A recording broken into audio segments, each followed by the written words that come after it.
Բարի լույս սիրելիներս, տեսնենք ինչպես կարող ենք հասնել ճշմարտությանը։ Արդ մաքրեցեք դուք ձեզ հնազանդվելով ճշմարտությանը, առանց կեղծավորություն խառնելու եղբայրասիրության մեջ, մաքուր սրտով ջերմորեն սիրելով միմյանց։ Վերածնվեցեք ոչ թե ապականության ենթակա սերմից, այլ անապականից, Աստծո կենդանի և մշտնջենական խոսքով, քանզի ամեն մարմին նման է խոտի, և մարդու ամբողջ փառքը նման է խոտածաղկի, խոտը չորանում է, ծաղիկն էլ թափվում, բայց Տիրոջ խոսքը մնում է հավիտյան, այսինքն այն խոսքը, որ ավետարանվեց ձեզ։ Սիրելիներ, ճշմարտությանը հասնելու համար երկու ճանապարհ կա՝ հնազանդվել ճշմարտությանը և անկեղծ եղբայրասիրությամբ ապրել, որպեսզի Աստծո կենդանի խոսքը սերմի պես ծաղկի և պտուղ տա մարդու կյանքի մեջ։ Ինչ ասել է ճշմարտություն։ Ճշմարտությունը Հիսուս Քրիստոս ինքն է, և այդ ճշմարտությանը հասնելու համար դու պետք է հնազանդվես, իսկ առանց հնազանդության դու չես կարող երբևէ Քրիստոսին տեսնել։ Իսկ դրա համար պետք է նաև անկեղծ եղբայրասիրությունը, որ մաքուր սրտով պիտի լինի։ Ինչու է այսօր պակասում այդ ճշմարտությունը մեր կյանքի մեջ, որովհետև մենք մարդիկս երկրորդ կարևոր պատվիրանը, որ նման է առաջինին, որ պիտի սիրես քո Տեր Աստծուն ամբողջ սրտով հոգով, սիրիր քո ընկերոջդ ինչպես ինքդ քեզ ես սիրում։ Այս պատվիրանը խախտված է մեր կյանքի մեջ։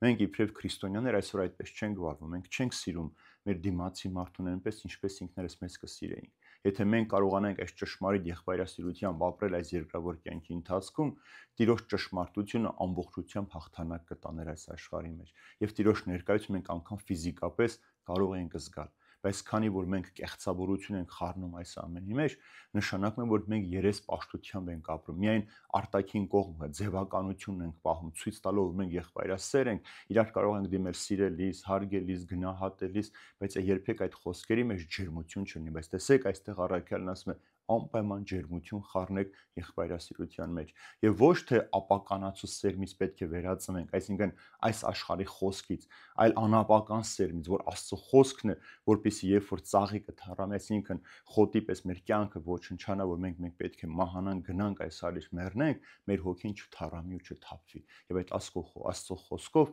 մեր հոգին կենդանի մնա։ Իսկ այդ կենդանության համար է տրված այս երկրավոր կյանքը, որպեսզի դու կարողանաս հոգիդ պահպանել։ Այսպես թե այնպես մենք մեկնելու ենք այս աշխարհից։ Ինչ էլ որ մենք անենք, ով էլ որ մենք լինենք, մենք անպայման ֆիզիկապես պիտի մահանանք այս աշխարհի մեջ։ Բայց այդ մահվան մեջ պետք է հոգիդ ապրի։ Այդ ֆիզիկական կորստի մեջ դու պետք է ճշմարտության այնքան մոտեցած լինես, այնքան հասու լինես, որ երբ որ գա ժամը, քո հոգին չթառամի ու չանհետանա, ծաղկի պես չընկնի, այլ հոգիդ մնա հավիտյան։ Եվ դրա համար այս երկու պայմանն է դնում Աստված մեր առջև՝ հնազանդվել ճշմարտությանը եւ անկեղծ եղբայրասիրությամբ ապրել։ Եվ սա նաեւ պատգամն է մեր Փրկչի Հիսուս Քրիստոսի, որ Մատթեոս ավետարանի մեջ կոչվում է ոսկե օրենք։ Այն ամենը, ինչ կկամենաս, որ մարդիկ քեզ համար անեն, նույնը դու արա նրանց համար։ Ուրեմն եթե մենք ուզում ենք, որ մեզ սիրեն, գնահատեն, հարգեն, ուրեմն նույնը դու պարտավոր ես անել։ Եթե մենք ուզում ենք, որ Աստված մեզ համար շատ կարևոր օրհնություններ տա, ուրեմն դուք թույլ տվեք, որ ձեր միջոցով էլ